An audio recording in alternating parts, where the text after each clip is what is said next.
Saint Paisios the Athonite, a revered saint of modern Orthodoxy, who fell asleep in the Lord on July 12, 1994.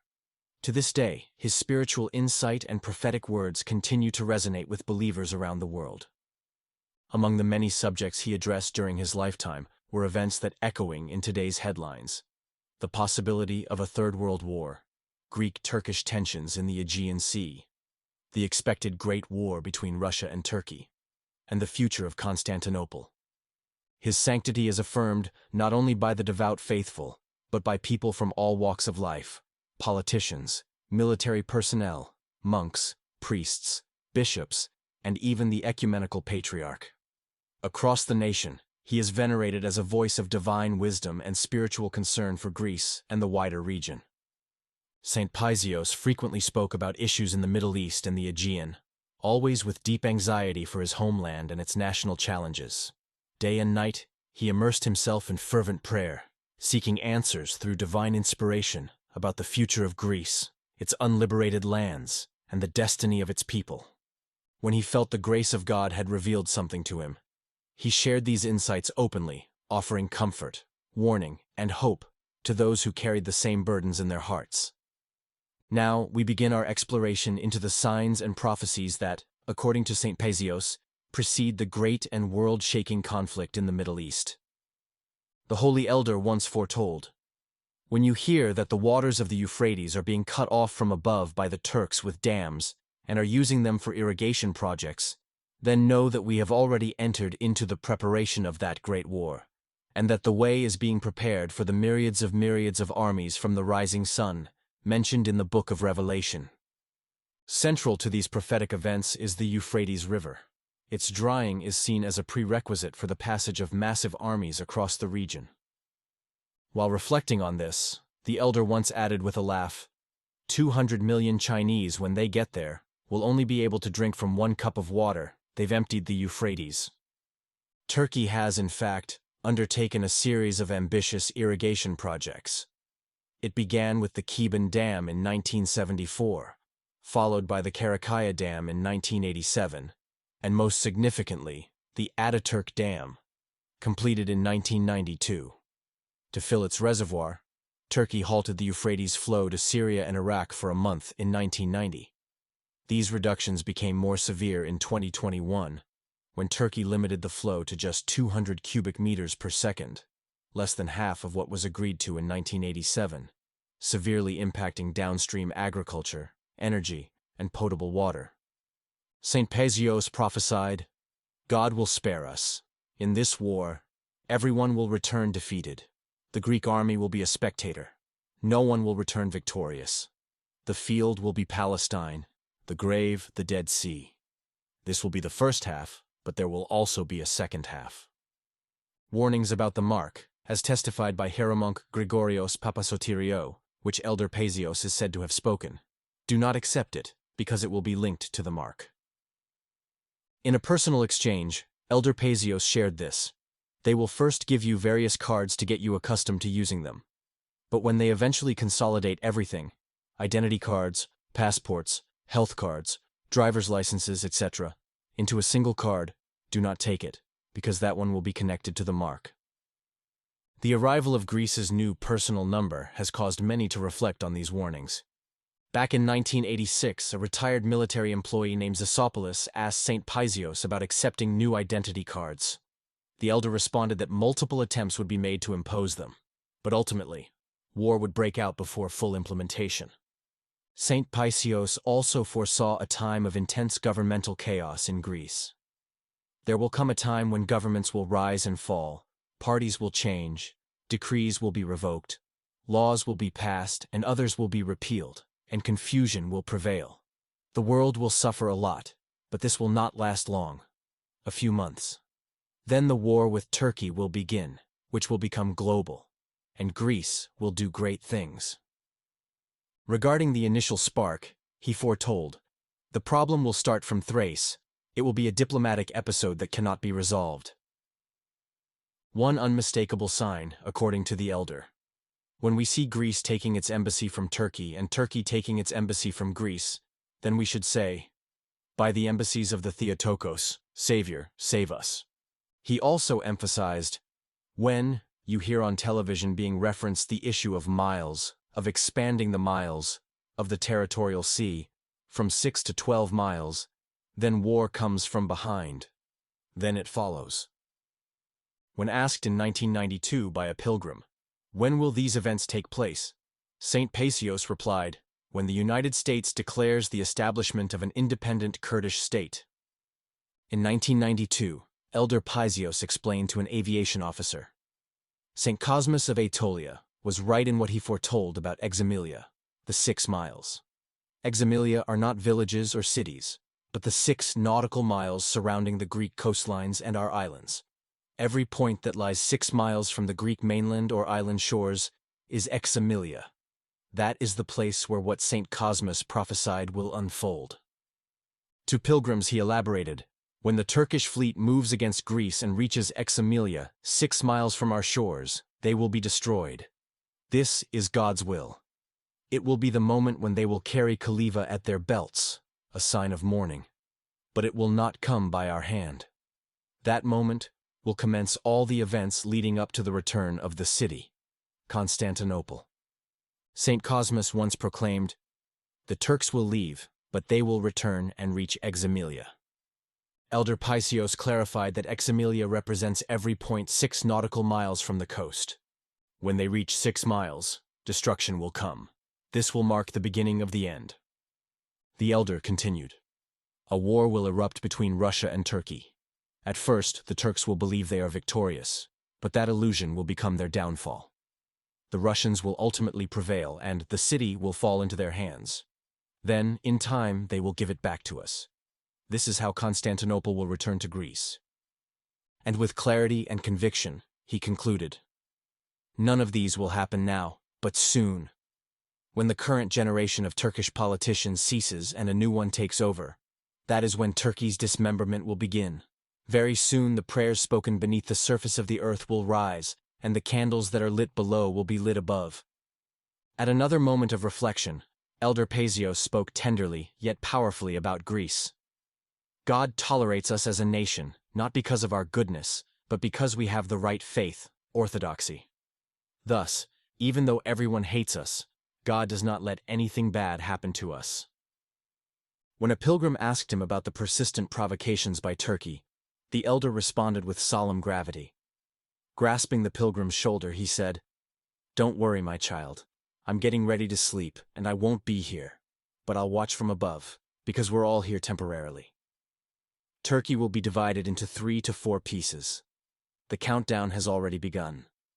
We will take our own lands, the Armenians theirs, and the Kurds theirs. The Kurdish issue has already been initiated. These things will happen, not now, but soon, when this generation that governs Turkey ceases and a new generation of politicians takes over. Then, the dismemberment of Turkey will take place. Elder Paisios described a scenario that begins with heightened tension and a pivotal provocation. Look, after the provocation of the Turks, the Russians will descend to the straits, not to help us. They will have other interests, but, without wanting to, they will help us. Then, the Turks, in order to defend the straits, which are of strategic importance, will gather other troops there. At the same time, they will withdraw forces from occupied territories. But then the other states of Europe, specifically England, France, Italy, and 6 or 7 other states of the EEC, will see that Russia will seize parts, so they will say, why don't we go there too? Maybe we can get some. But everyone will chase the lion's share. That's how the Europeans will enter the war. The government will decide not to send troops. It will only keep troops at the borders, and it will be a great blessing that it will not take part, because whoever takes part in this war is lost. Then, because in Greece the people will be afraid, many will turn to the church, to God, and will repent. Therefore, because there will be repentance, we Greeks will not suffer harm. God will have mercy on Greece, because the people will turn to the church, to monasticism, and they will begin to pray. Despite divine protection, the elder warned of temporary hardships. And there will be hunger. Greece will suffer from hunger, because this storm will last some time, only few months, we shall call bread bun. Try to keep a small piece of land and have it cultivated, and you will help those close to you that don't have anything. Elder Paisios foresaw that Russia would press its campaign beyond Turkey. Russia will continue the war after Turkey's destruction until the Persian Gulf, and then the troops will stop outside Jerusalem. Then the Western powers will give notice to the Russians to withdraw their troops from these places. That much time the sprouts need to grow, around 6 months. But Russia will not withdraw its forces, and then the Western powers will begin to assemble troops to attack them. The war that will erupt will be global. There will be massive slaughter. The cities will become slums. He detailed the chain of events to come: the fall of Turkey, the suffering in the Middle East, the crossing of the Chinese army. Today, reading the prophets is like reading a newspaper. They are so clearly written. My logic tells me that many things will happen. The Russians will occupy Turkey, and Turkey will disappear from the map, because 1/3 of the Turks will become Christians. 1/3 will be destroyed, and 1/3 will be drawn towards Mesopotamia. The Middle East will become a battlefield, in which the Russians will take part. Much blood will be shed, and even the Chinese will cross the Euphrates River with an army of 200 million, and will march towards Jerusalem. A characteristic sign that these events are approaching will be the demolition of the Mosque of Omar, since its demolition will mark the beginning of work on the reconstruction of the Temple of Solomon, which used to be built in that very place.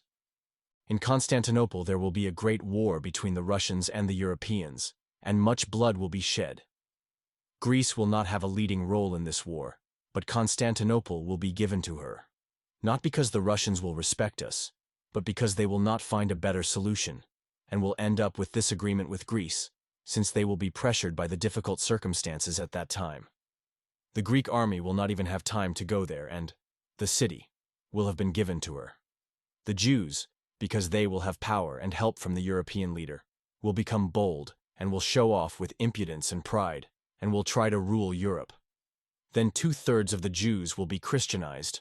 Constantinople will be given to us not out of kindness, but God will provide that the interests of the great ones will be such that it will be convenient for them to have the city. We will also take Cappadocia. Things will calm down in Cappadocia, and whoever wants will be able to go. So it will be as if we have it. The ones who will help us will be the English and the Americans. The Turks will be brought across to the other side, and this will be done for the waters, which will become international. Then cholera will fall on Turkey, and there will be a great disaster, since very many will die. Of the remaining Turks, 1/3 will become Christians. The EEC is the state of Israel, and its bread is scarce. The Kurds and the Armenians will form a state. He clarified with certainty Turkey's fate. Turkey is like a fox. It is always doing tricks. When it realizes that they have set traps to catch it, it starts jumping with all 4 legs, and thus it is caught with all 4. This is what Turkey will suffer. It will be dissolved, and the great powers will give us the city. Not because they love us, but because God will arrange things so that it is in their interest that we have it. Spiritual laws will operate. The Turks have a lot to pay for what they have done. This nation will be destroyed because it did not come with God's blessing. A pilgrim named Christos once asked Elder Paisios about the Jews. The elder responded with the following words: "A pious Jordanian told me that the Jews have dug a tunnel many meters deep under the Mosque of Omar and want to destroy the mosque in order to build the Temple of Solomon, because then they say that their Messiah, that is, the Antichrist, will come. Then the Arabs will say to the Christians, 'Don't you Christians say that the Messiah has come? What do these Jews say now?'" One morning, many years ago, as the elder sat in the courtyard of his cell with 5 or 6 pilgrims visiting him, he suddenly said, "Woe to the countries of the north." One of those present asked curiously, "Will poverty fall there, elder?" because they were talking about the economic situation in the world. "Fire will fall from the sky," the elder replied. Since it was still the time of the Cold War between NATO and the USSR, another asked, "Will there be a world war? Will NATO strike the Poles, the Czechoslovakians, and the Belarusians, and the Russians, the Germans?" The elder shook his head and said, "Everyone will abandon the Russians and go with the Jews of America. The Russians will burn them." Another time in 1991, the elder said to a pilgrim, "The administration of the city from our side will be both military and political." This pilgrim also met 3 officers who had gone to the elder. Of the 3 officers, one said, "The elder only told me that I would be commander of a military department in the city. He didn't mention anything to the others." Another group had gone to the elder.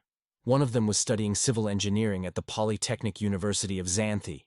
In a moment, the elder turns, points at him with his finger. This one, it should be noted, was going to the elder for the first time and says to him, "You, as a civil engineer, will contribute to the reconstruction of the city, because the city will be rebuilt from the beginning."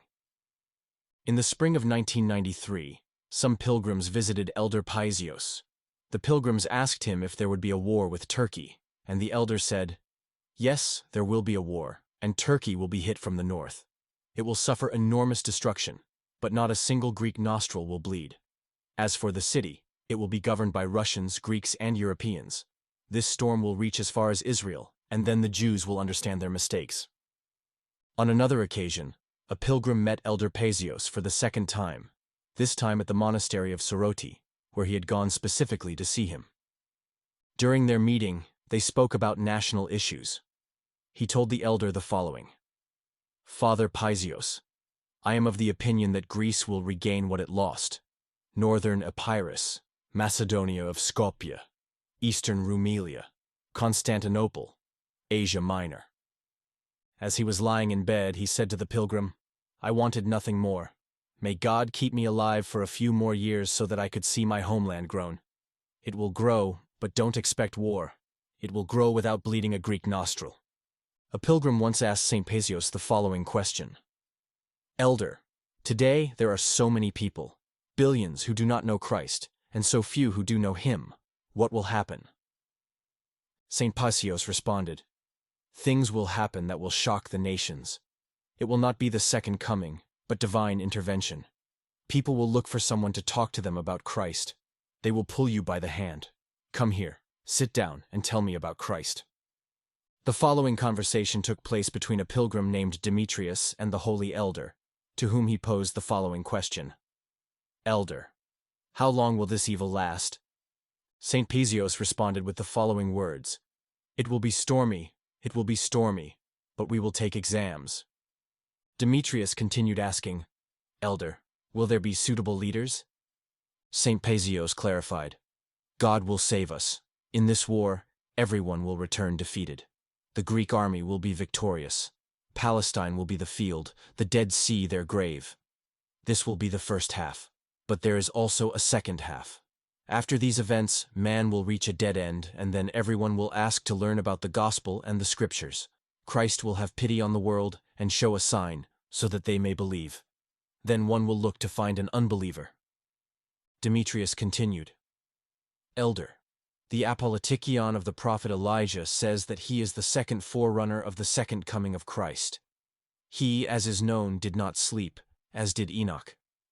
Will the prophet Elijah come to earth?" Saint Paisios responded with a warm smile and said, "The prophet Elijah is sharpening and preparing his sword, and in fact he will first start with the patriarchs, despots, priests, and monks.